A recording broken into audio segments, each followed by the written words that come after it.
आलमी वबा के पाकिस्तान पर पलटकर वार। मुल्क में कोरोना की छठी लहर मजीद तेज। 24 घंटे में मजीद 2 मरीज जान की बाजी हार गए। कौमी इदारा सेहत के मुताबिक मस्बत केसेस की शरह 2.85 तक पहुँच गई।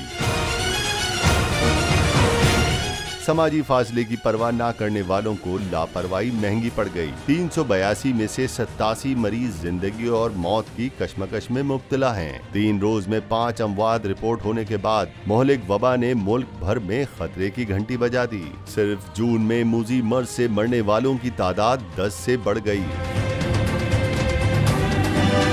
कराची में अवाम की बेएहतियाती उरूज पर। महकमा सेहत के मुताबिक फैलाव की शरह 22% तक जा पहुंची। हैदराबाद और मर्दान के अवाम भी मोहलिक मर्ज में मुब्तला। इस्लामाबाद और पेशावर में मस्बत केसेस की शरह 3% रिकॉर्ड। लाहौर और रावलपिंडी में भी मर्ज फैलने पर तशवीश बढ़ गई।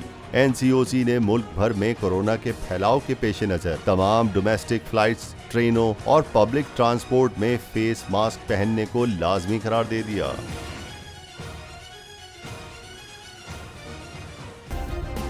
सब्सक्राइब करें और बेल दबाएं ताकि कोई खबर रह न जाए।